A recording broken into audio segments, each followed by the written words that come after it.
तो हिंदी का आज वाला जो 10 क्लास का लेसन है वो है 20 के दांत। ठीक है, तो 20 के दांत में जो भी ऑब्जेक्टिव है, इंपॉर्टेंस है, जो बोर्ड के आए हुए कुछ क्वेश्चन है उनका सोल्यूशन जो है एक एक करके बता रहे हैं। तो पहला क्वेश्चन है हमारे पास 20 के दांत। ठीक है, ये 20 के दांत कहानी के रचयिता कौन है, लेखक कौन है। ठीक है, पहला ऑप्शन है अमरकांत, दूसरा है विनोद कुमार शुक्ल और तीसरा है नलिन बिलोचन शर्मा, चौथा है यतीन्द्र मिश्र। तो 20 के दांत कहानी के जो लेखक है वो है नलिन बिलोचन शर्मा। अमरकांत जो है वो मछली के लेखक है, आपको सॉरी बहादुर के लेखक है। ठीक है, विनोद कुमार शुक्ल मछली के लेखक है, यतीन्द्र मिश्र नौबत खाने में इबादत। देखिए, अगर लेसन और उसके राइटर जो भी अगर याद कर लेते हैं तो 10 मार्क्स आपको पूरा जो है मिल जाएगा। इसका एक अलग जो है वीडियो हम बना देंगे। ठीक है, सब सब्जेक्ट जो है सभी जो है चैप्टर और उसके राइटर के। तो 20 के दांत कहानी के जो है रचयिता कौन है, नलिन बिलोचन शर्मा। ठीक है, दूसरा क्वेश्चन है 20 के दांत कहानी कैसी है। 20 के दांत कहानी कैसी है, सामाजिक है, ऐतिहासिक है, धार्मिक है या मनोवैज्ञानिक है। इस क्वेश्चन का सही आंसर होगा डी, मनोवैज्ञानिक। ठीक है, तीसरा क्वेश्चन है 20 के दांत समाज के किस वर्ग की मानसिकता है उजागर करती है। तो 20 के दांत कहानी समाज के किस वर्ग की मानसिकता उजागर करती है, मध्य वर्ग की। इस क्वेश्चन का आंसर होगा सी, मध्य वर्ग की। ठीक है, 3 क्वेश्चन हमारे कंप्लीट हुए। चौथा क्वेश्चन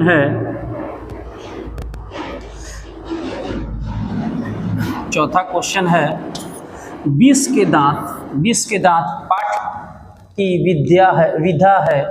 पहला है निबंध, दूसरा है व्यक्ति चित्र, तीसरा है कविता, चौथा है डी, कहानी। इस क्वेश्चन का सही आंसर होगा डी, 20 के दांत जो है वो कहानी है। तो क्वेश्चन हो जाएगा का आंसर होगा डी। उसके बाद क्वेश्चन नंबर 5 है 20 के दांत कहानी का प्रमुख पात्र कौन है, मेन पात्र जो था वो कौन है। पहला है सेन साहब, खोखा, मदनलाल एवं गिरधर और सभी सही है। इस क्वेश्चन का सही आंसर होगा बी, खोखा। मुख्य पात्र, देखिए कुछ लोग कंफ्यूज होकर के सभी मार देंगे, सब उसके पात्र हैं परंतु प्रमुख पात्र कौन है, खोखा। ठीक है, इस क्वेश्चन का सही आंसर क्या होगा, बी, खोखा। सेन साहब की पांचों लड़कियां कैसी थी, उदंड, नासमझ, मूर्ख और सुशील। तो सेन साहब की जो 5 लड़कियां थी वो थी सुशील। ठीक है,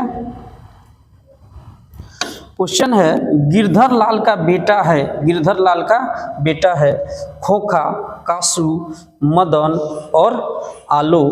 तो गिरधर लाल का बेटा है मदन। इस क्वेश्चन का सही आंसर क्या होगा, सी। इस क्वेश्चन का आंसर क्या होगा, सी, मदन। गिरधर लाल का बेटा है मदन। क्वेश्चन नंबर 8 है, 8 नंबर क्वेश्चन है गिरधर लाल सेन साहब की फैक्ट्री में क्या था।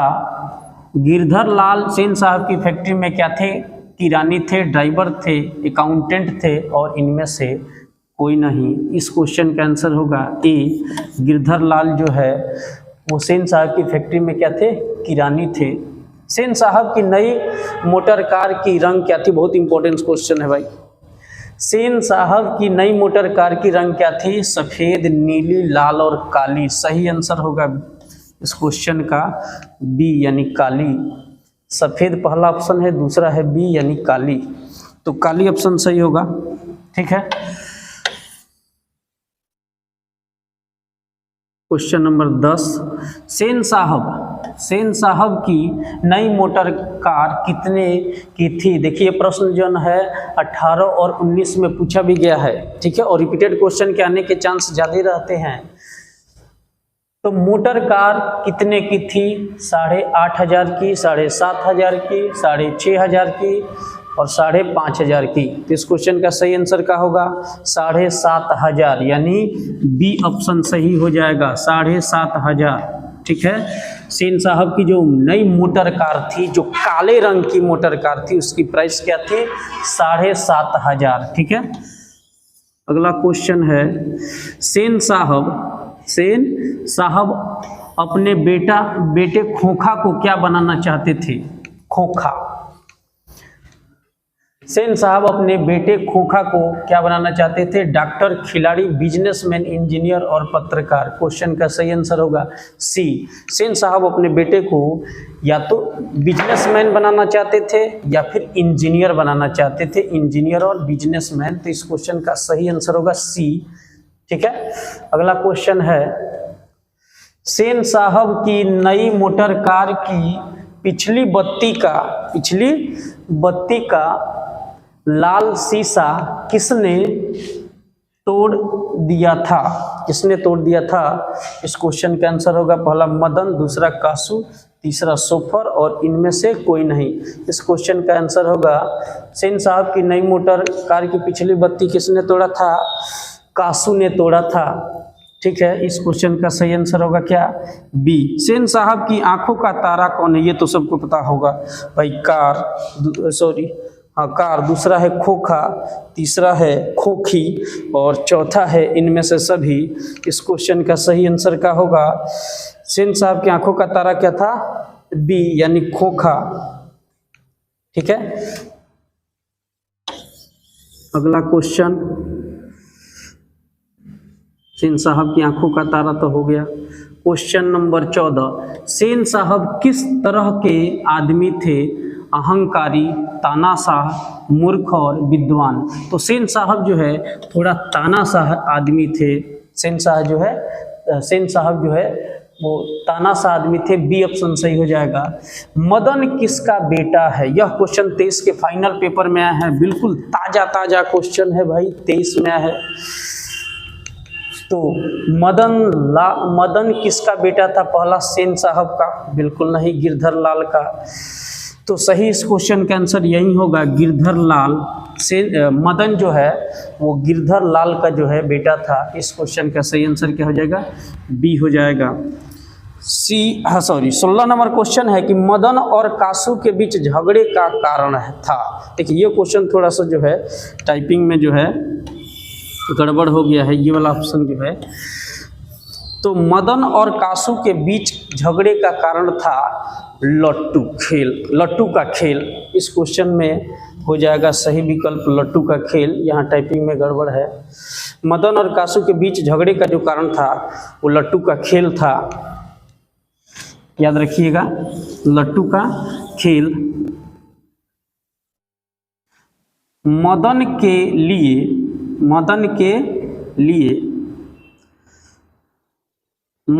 लिए क्या खाना मामूली बात थी? पहला मार, दूसरा दुलार, तीसरा प्यार और चौथा दुत्कार। तो मदन के लिए मार खाना बिल्कुल आम बात थी। ठीक है, तो इस क्वेश्चन का सही आंसर होगा ए, मार। ठीक है,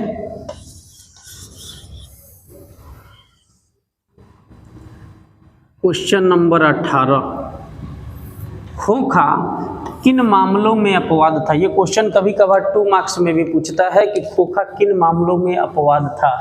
नियम मानने में बिल्कुल नहीं भाई, घर के नियम की धज्जियां उड़ाने में। यही आंसर सही होगा इस क्वेश्चन में। खोखा इन्हीं मामलों में बिल्कुल अपवाद था, घर के नियमों की धज्जियां बिल्कुल उड़ा के रखता था। तो घर के नियमों की धज्जियां उड़ाने में खोखा जो है बिल्कुल अपवाद था। खोखा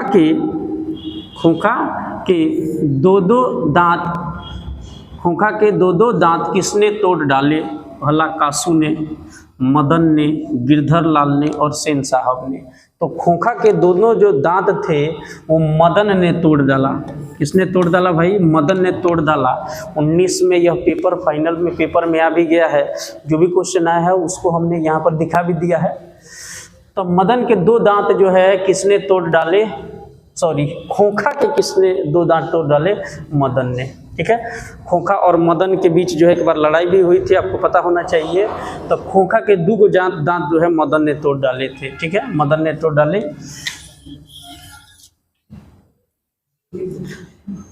क्वेश्चन है, मैं तो खोखा को इंजीनियर बनाने जा रहा हूँ, यह कथन किसका है? क्वेश्चन 21 के पेपर में आया भी है, याद रखिएगा।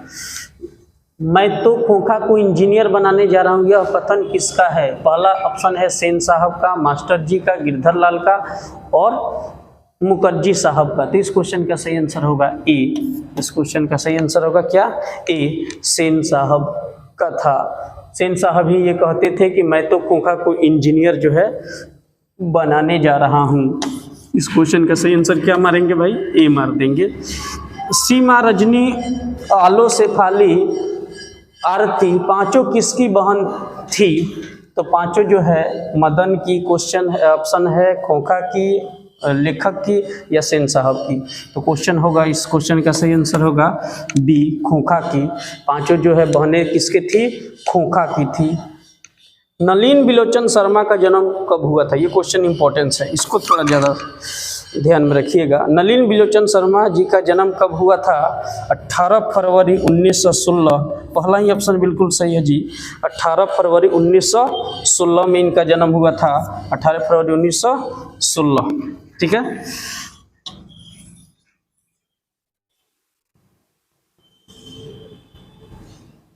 क्वेश्चन नंबर 23 है, मदन और महल और झोपड़ी वाले की लड़ाई में अक्सर महल वाले ही जीतते हैं, सही है।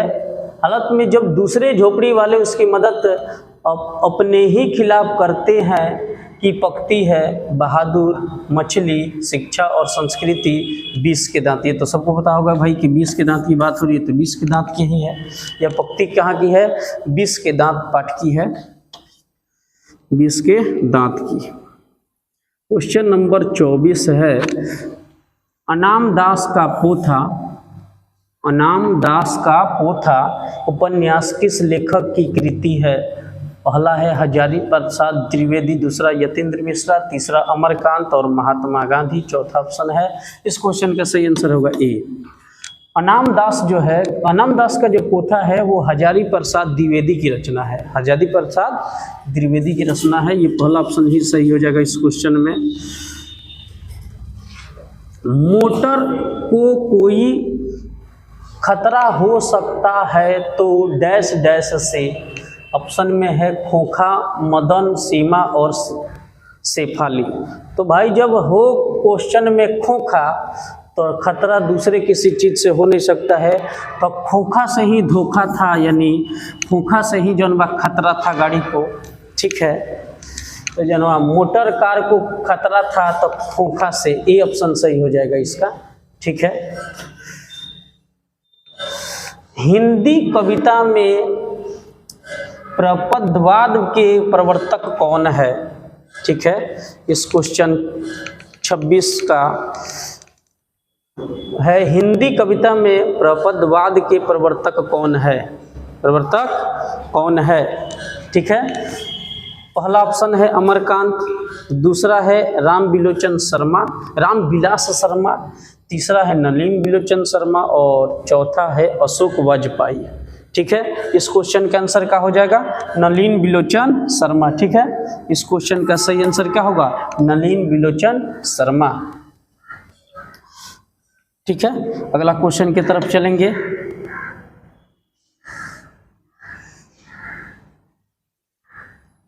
आलोचकों के अनुसार कविताओं से हुआ प्रयोगवाद का वास्तविकता जो है किसकी कविताओं से हुआ? हजारी प्रसाद द्विवेदी से, नलिन बिलोचन शर्मा से। तो जब ऑप्शन में हो नलिन बिलोचन शर्मा तो दूसरा क्या देखना है भाई? नलिन बिलोचन शर्मा, बी ऑप्शन सही हो जाएगा। झोपड़ी और महल की लड़ाई में अक्सर कौन जीतते हैं? झोपड़ी वाले, महल वाले?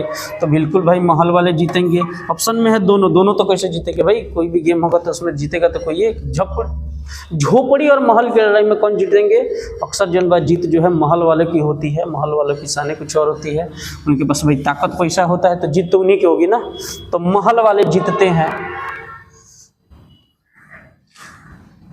चलिए, सामाजिक विकास क्रम में सामंती समुदाय की अपेक्षा किस सभ्यता प्रगतिशील कहा जा सकता, किस सभ्यता को प्रगतिशील कहा जा सकता है? पहले का ऑप्शन है नेस्वारवादी सभ्यता को, एक स्वादी सभ्यता के लिए, दूसरा है पूंजीवादी सभ्यता को, और इनमें से कोई नहीं।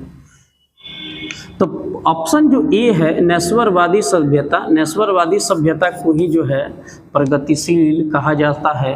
तो ऑप्शन ए सही है, मनुष्य और परिस्थिति का संबंध है।